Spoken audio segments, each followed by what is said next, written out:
Pues así es, efectivamente, la ley parte de los colectivos desde una reivindicación, pero no solo desde ahora con la modificación, o sea, desde el principio parte su reivindicación de que se desarrolle. Es decir, aquí estamos hablando de algunas cosas que son negligencias por parte de este Gobierno. El desarrollo de los protocolos que no se hizo y que es importante porque es verdad que si bien cuando se aprueba en el 2014, tengo que corregir, la ley andaluza no era patologizante y es de julio del 2014, no éramos la vanguardia. Había otras comunidades autónomas más vanguardistas desde el punto de vista legislativo.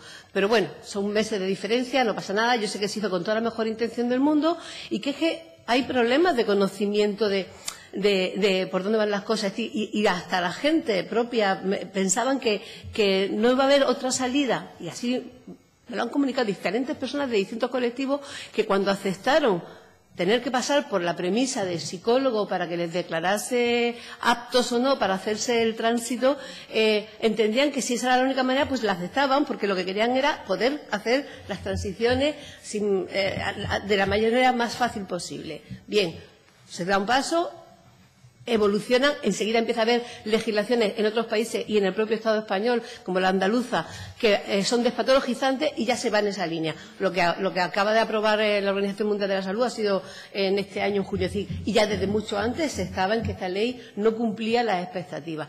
Bien, pero son dos cosas. Por un lado, la necesidad, que podía haber sido un cambio, o en vista de que tampoco se había desarrollado, por eso se plantean la nueva ley, y por otro lado, como han puesto de manifiesto casi todas las personas, compañeras que me han precedido, nada tiene que ver ese cambio o no de ley en más o menos tiempo, que yo me temo que sea más que menos, con que no se hayan desarrollado los distintos protocolos que eran necesarios. Es que estamos incumpliendo nuestra ley. Y yo, a la señora Ventura le aclaro que no es que no se haya hablado de transexualidad y de trans en esta Cámara, muchas veces, en esta comisión me refiero, porque yo insisto, y ahí difiero con el señor consejero en que piensa que podíamos haber llamado a la consejera de Políticas Sociales. Yo es que no entiendo por qué esta ley se está llevando a cabo por políticas sociales.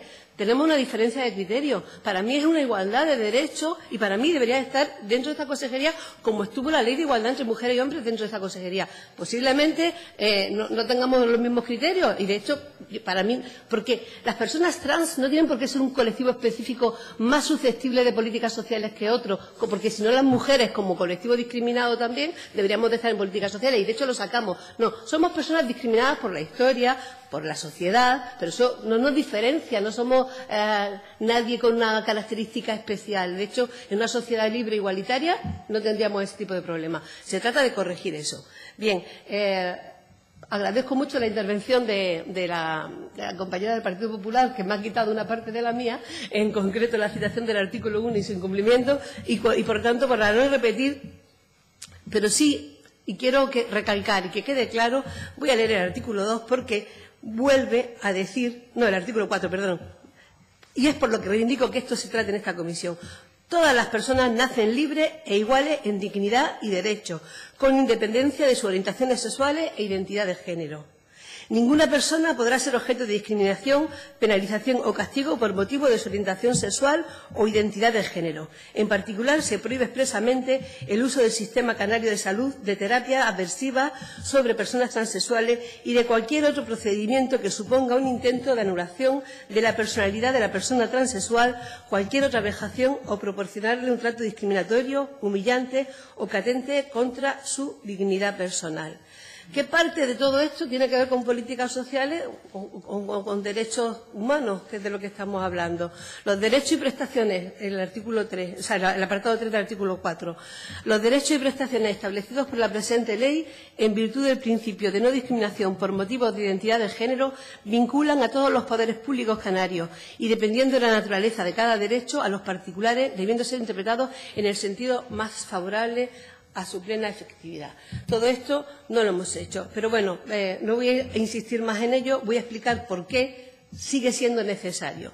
En septiembre del próximo año se va a celebrar el 50 aniversario de un auténtico acontecimiento, ese sí que es un hito en la historia, que fue en la lucha de los derechos por las personas trans. Fue un grupo de personas transexuales, lesbianas, gays y bisexuales que se negaron a salir del conocido bar de Stonewall, cansado de tanta humillación y prejuicio.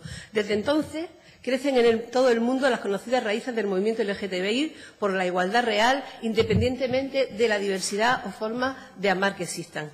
Casi 50 años. Y todavía en este mundo, en esta España y en esta Canarias, tenemos una deuda pendiente enorme y urgente con las mujeres y hombres transexuales y con las personas transgénero, con todas las identidades que no se encorsetan en un cuerpo binario, cisexual, heteropatriarcal.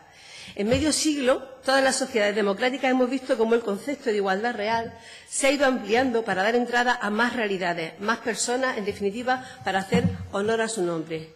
Por eso no se entiende que a esta altura, en Canarias, no hayamos conseguido todavía quitar el estigma de enfermedad a las personas trans o considerarlas en una minoría de edad legal.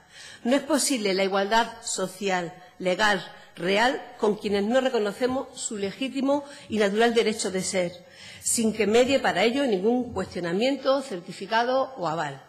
No es posible la igualdad con quienes no respetamos. No es posible el desarrollo de políticas reales de igualdad con la población trans si previamente no interiorizamos y reclamamos juntas la no patologización de las personas transgénero, de las mujeres y hombres transexuales. Los retrasos en los protocolos de sanidad, de políticas sociales, la no despatologización de nuestra ley son señales preocupantes de no estar todavía a la altura de lo que espera nuestra sociedad canaria. Sociedad que, por cierto, triplica las tasas de transexualidad en su población con respecto a la media estatal. Y esto es un dato importante. Sociedad que de todas las semanas ve nacer a un bebé que representa esta realidad. Así es, señor consejero, la urgencia, y por eso insistimos en esta comparecencia, no es solo con quienes sufren ahora, con quienes sufrieron, y de esto quería hablar, porque creo que en la Ley de Memoria Histórica, si no se ha introducido, tenemos que hacerle un repaso, las consecuencias de una sociedad que fue fuertemente transfóbica como la franquista, con el sufrimiento que pasaron las mujeres en la cárcel de Fuerteventura.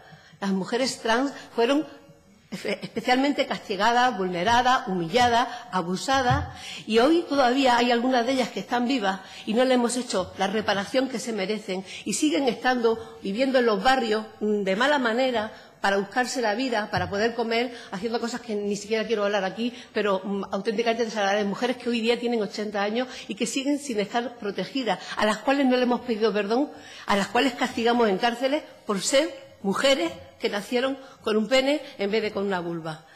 A ellas nos referimos y por eso es urgente. A ellas, antes de que se mueran, este Gobierno les debe reparación, les debe justicia, les debemos atención, les debemos vivienda digna y morir en paz y con dignidad, ya que no han podido vivir en esas condiciones. Se lo debemos también a las personas que están en este momento pendientes de hacer sus transiciones y que aquí en Canarias todavía no tenemos los medios adecuados, tienen que hacerse cirugías externas tarde, mal y complicadas. Y se lo debemos también a esas niñas que siguen naciendo con pene, a esos niños que nacen con vulva y que llegarán en breve a una comunidad que pueda hacer muchísimo más por garantizar sus derechos y con ello su felicidad, el derecho a la felicidad que como cualquier persona tiene. Entendemos que tenemos que seguir avanzando resolviendo las urgencias, pero sabiendo que aún son demasiadas las tareas que nos quedan pendientes para garantizar la igualdad en este campo. Seguimos teniendo, y aunque hemos avanzado, y reconozco que este Gobierno donde más ha avanzado ha sido en el tema escolar, pero seguimos teniendo acoso escolar, tenemos muchos problemas en la sanidad, en la diversidad familiar, en la LGTBI laboral, muchísima en el plano laboral, y eso son solo algunas de las cuestiones. Así que desde hoy hemos pretendido centrar la intervención en la realidad de las personas con la esperanza de sumar esfuerzos y lograr poner en marcha, después de 4 años, que ya está bien, de su publicación, ya no la modificación, sino la necesidad de esa nueva ley que garantice de una vez por todas la no discriminación, la igualdad y la dignidad de todas las personas trans. ¿Este Gobierno está dispuesto a ello antes de que acabe esta legislatura? Gracias. Gracias, señora del Río. Señor consejero.